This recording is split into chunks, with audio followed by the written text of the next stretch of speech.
আপনি কি জানেন, হয়তো আপনার দোয়া বহুদিন ধরে আল্লাহ কবুল করছেন না, কিন্তু কেন?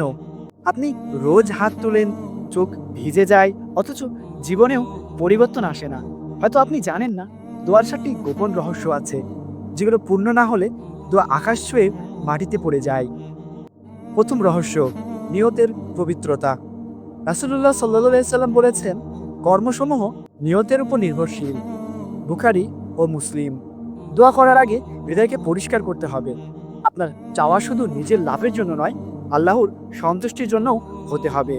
যেমন শুধু চাকরি পাওয়ার জন্য নয়, বরং হালাল উপার্জনের জন্য দোয়া করা।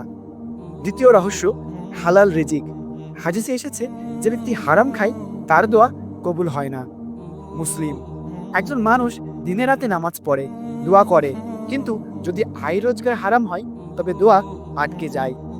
যেন নদী আছে, কিন্তু পানি পৌঁছায় না, কারণ মাঝখানে বাঁধ আছে। তৃতীয় রহস্য, পূর্ণ বিশ্বাস। রাসূলুল্লাহ সাল্লাল্লাহু আলাইহি সাল্লাম বলেছেন, দোয়া করো এই বিশ্বাস নিয়ে যে আল্লাহ অবশ্যই কবুল করবেন। তিরমিজি। আমরা দোয়া করি, কিন্তু মনে মনে সন্দেহ রাখি, হবে তো? এই সন্দেহই দোয়ার জোর কেড়ে নেয়। আপনি যখন দোয়া করবেন, মনে রাখবেন আল্লাহর জন্য অসম্ভব কিছুই নেই।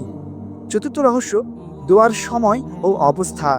হাদিসে এসেছে, 3টি সময়ে দোয়া ফিরিয়ে দেওয়া হয় না। 1. আজানের সময়, 2. সিজদার মধ্যে, 3. শেষ তৃতীয়াংশ রাতে। তিরমিজি।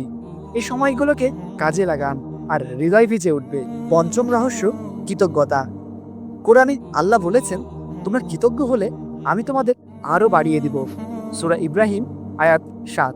শুধু চাইবেন না, আগে যা দিয়েছেন তার জন্য শুকর আদায় করুন। এমন অনেক মানুষ আছেন যারা আপনার চাওয়ার অর্ধেকও পাননি। ষষ্ঠ রহস্য, অন্যের জন্য দোয়া। রাসূলুল্লাহ সাল্লাল্লাহু আলাইহি সাল্লাম বলেছেন, যে ব্যক্তি অন্য মুসলিম ভাইয়ের জন্য গোপনে দোয়া করে, ফেরেশতারা বলে, তোমার জন্য একই দোয়া কবুল হোক। সহিহ মুসলিম। সপ্তম রহস্য, ধৈর্য ও স্থিরতা। হাদিসে এসেছে, আল্লাহ দোয়া কবুল করতে দেরি করেন, যাতে বান্দা আরো বেশি দোয়া করে। সহিহ বুখারী। দোয়া করলেন, কালকে ফল না পেলে হাল ছেড়ে দিলেন, এভাবে হবে না। বরং দোয়া করুন আর বলুন, যতক্ষণ আল্লাহ আপনার জন্য সেরা সময় বেছে না নেন, ততক্ষণ আপনি দোয়া করতে থাকবেন। হয়তো আজ আপনি হতাশ, হয়তো দোয়া করতে করতে চোখের পানি শুকিয়ে গেছে, কিন্তু মনে রাখুন, আল্লাহ বলেছেন, আমাকে ডাকো, আমি তোমাদের ডাকে সাড়া দিব। সূরা গাফির আয়াত 7।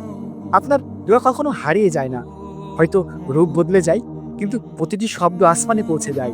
তাই আজ থেকেই দোয়া করা শুরু করুন, এই 7টি রহস্য মেনে। ইনশাআল্লাহ আপনার জীবন বদলে যাবে। ভিডিওটি ভালো লাগলে সাবস্ক্রাইব করুন।